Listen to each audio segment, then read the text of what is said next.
Ready to dive into the world of trading? Let's get started. In this video, I'll be showing you how to trade futures using a Bybit exchange. So the first thing you want to do is to have a Bybit account. The link to sign up will be on my bio or in the video description. Now, once you sign up, you need to log in. What we're doing today is using the Bybit app. Okay, so log into your app. And once you log into your app, at the middle here, you'll see where it says trades. Okay, so click on it. Now, once you click on it, you see different options at the top here. So make sure that you are on the futures trade option, right? Now, once you're on the futures trade option, we have the trade option and then we'll have the chart option. The chart option is where we'll do analysis. The trade option is where we'll take our trades. So if I go to the chart option, this is where you have the candlesticks, okay, on different time frames showing you this is where you do your analysis. We'll have a separate video on this, okay? So we'll just focus on the trade option. Now, once we come to the trade option, you can see that we have the pair, we have margin mode, we have our leverage and all of this. Understanding the basics is key to successful trading. And that is why I want to show you step by step on how to use this different option. Okay, if you are going to be trading at signals or you want to just do your own analysis, let's say you want to trade Solana right now. So the first thing you want to do is to select the pair. As you can see, Sol USDT. If you click on that option, it gives you this different option. And here, you equally need to make sure that you're on the perpetual option, and then you can search for any of the token. You can use the search option here to search for the token you want to trade. Once you see that, you select it. The next thing is to select your margin mode. Here we have isolated and then cross margin. Cross margin, you are risking the whole of your capital.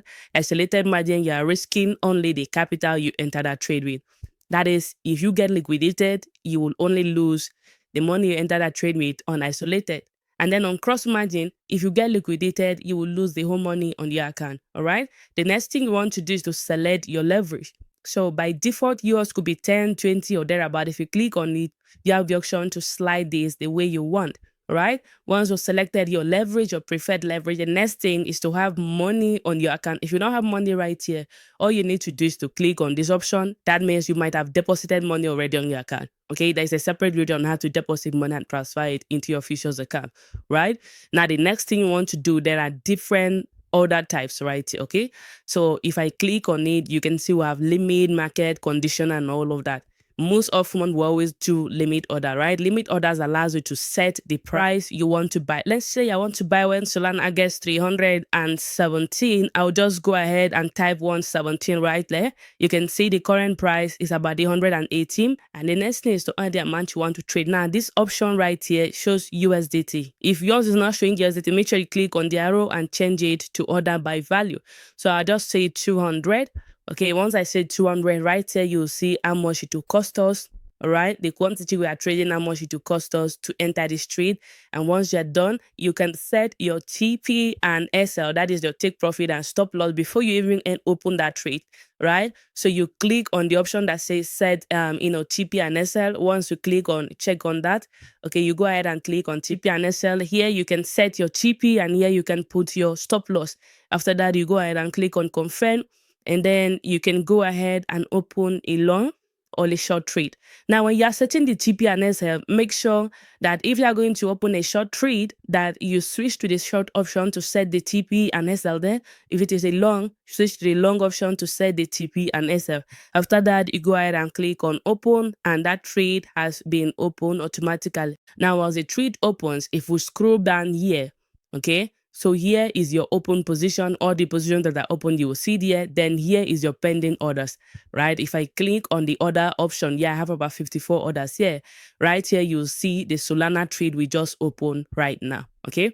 So this is a Solana trade we just opened, and we can go ahead and click to modify this trade or to cancel it. So I just go ahead and cancel it because I have Solana trade already, running. Then on the position option, if you did not set your TP and SL before you open that trade, you equally have the option to do that on the existing trade. So right here, you will see where it says set TP and SL. You can go ahead and do that. You see where it says close by if you want to take partials and all of that. And you see where it says reverse. Yours may not be showing the reverse option. This is because I've checked my settings to add this one right here. If you want to know more about that, let me know. And then in the next video, I'll show you how to do that. Right? That's basically how you take trades right here. So if you want to close your trade, you can close, use a close by option. or you allow it to hit the TP and SL that you have actually set here. One thing I need to let you know is that practice makes perfect, right? So make sure that you start small and then you grow. Join us on Telegram to learn more. I will see you guys in the next video. Thanks you for watching.